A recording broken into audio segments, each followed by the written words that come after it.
Greetings, I am Nicole Everett and this is Conversations with Nicole here at Nefertari's Fine Dining.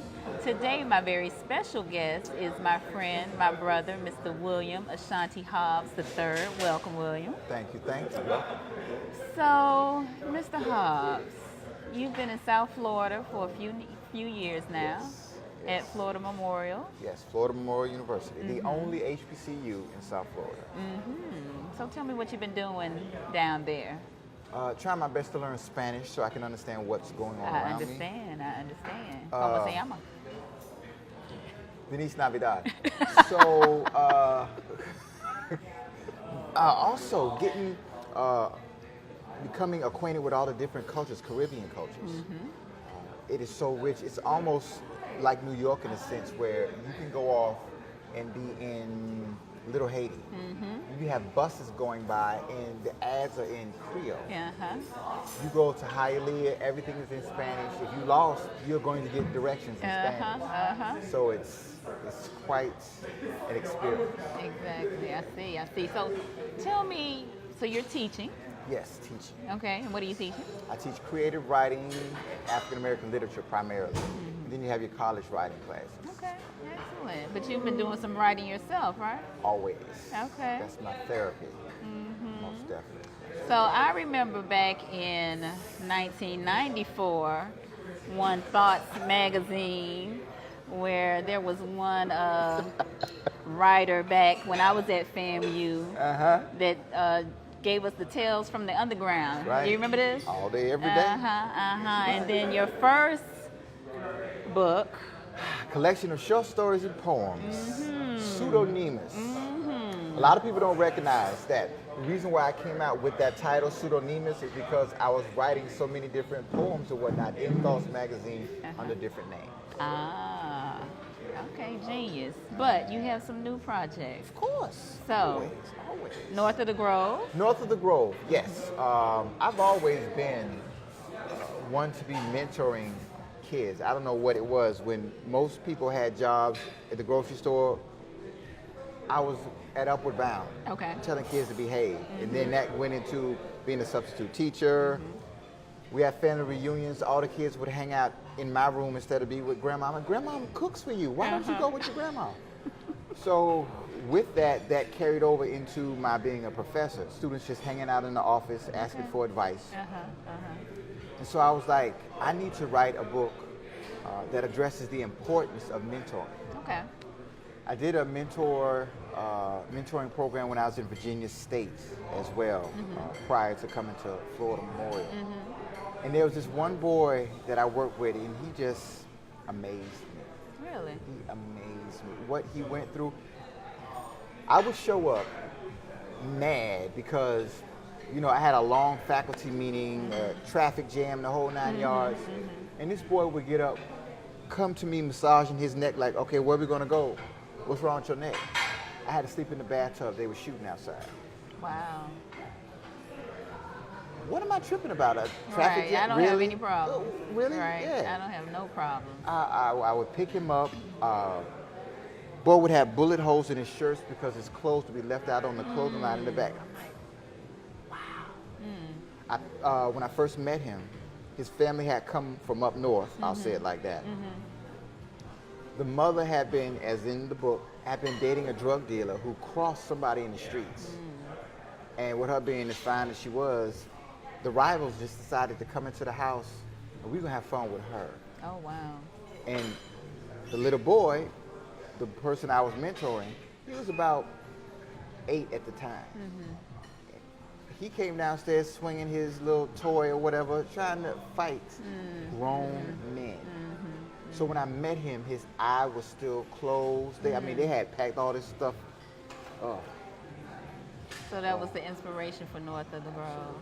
Absolutely. I really did understand the plight of young boys being raised by single mothers with limited options.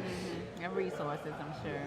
Yes. And then you have a situation where someone comes into his life and it's like, okay, how much do I trust this person? He's a male, just like the males that hurt my mother. I know even less about him than I know about them. Right. So to watch him slowly open up to me and trust me, That's a beautiful thing. It was amazing. It was Yes, amazing. absolutely. And so I always approach everything I write very creatively.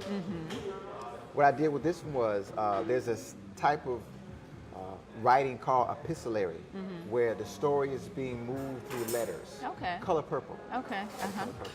But I wanted to give it a more modern feel. So Gotcha. the guy who's the boy's mentor in the book, Howard, he constantly Facebook direct messages his old sociology professor at Florida A&M University. Oh, isn't that interesting? There you go. Yes. How about Sounds it? vaguely familiar. That's right. Dr. Lovett, the boy said this. What should I do?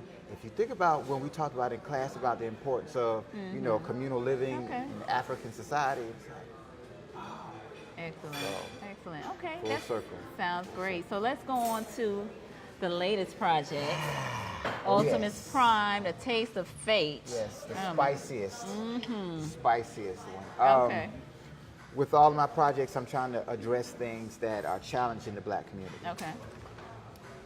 When I have my classes, it happens without fail. The guys will be in the back, sitting up against the wall. I call them wall braces. Out of 32 students, let's say you have about 11 guys. They won't say anything. Okay. The females do all the talking. And I'm like, oh, this isn't gonna work. I need dialogue. I need dialogue. So you started a conversation about, what's going on with these relationships? Guys, I mean, any problems? And they'll look at me like, you set me up, right? I got you. Speak your mind. Like it feels like, really? I can say something now. And I go through how I know they got to where they are, because I got a taste of it myself. K through 12, the majority of your class is female, just like the class you're in right now. Chances are you had a female teacher. So when you raised your hand and gave your male opinion, not that it was wrong, it was just your opinion, you got jumped on. Okay. So by the time you got to college, Yeah, so Terrence, what you think about this? I take the 0. So I'm like, you're safe here. I understand what you're going through. You're going to talk in here. Okay. And, by a couple of weeks, so I'll raise my hand. But the last year or so, guys are like, I'm so sick of relationships and females. I don't even want to talk about it. Netflix and chill for life. So it's you said Netflix and chill For life. Okay. So tell me how we get to Ultimus Prime. There you go. All right. All right. Of course, you got to be creative. And I'm thinking, what story about relationships would a guy actually read? So I said, okay, you have a womanizing divorce attorney. His name is Darius James. He's in his mid-30s. He used to play for the University of Miami Hurricanes. Everybody knows him and loves him. And I do mean womanizing. This guy will sleep with his clients in order to help them go ahead and... Okay. So he stays away from long-term relationships because all he does is break them up for a living. So he's enjoying his bachelorhood to the extreme when suddenly he's stricken with a medical disorder that limits him to only 100 more orgasms for the rest of his life. Oh boy. Yeah, Pretty tragic. exactly. Which automatically makes him think, okay, should I really be wasting one of mine? Is this, I want to have a family one day. I need to hurry up and find the one. If, I need to stop playing, right? So, the guys, what happened? Is that real? All right. Is that ain't like the Zika virus? So that's been some of the feedback Absolutely. as it relates to it. Okay. Is this real? All right. And then from there, what would I do if I only had? I need to be thinking more along terms of what I want my relationships to look like. Absolutely. And then with that, you have the spicy encounters of when 100 turns to 99, turns to 98. Gotcha. So let's move on to food. I know you've been here before. It's been a while, but what are the favorite foods that you like to eat? They have a mango smoothie here. That the best way I could put it is, if Michelle Obama's speech was like all over your taste buds.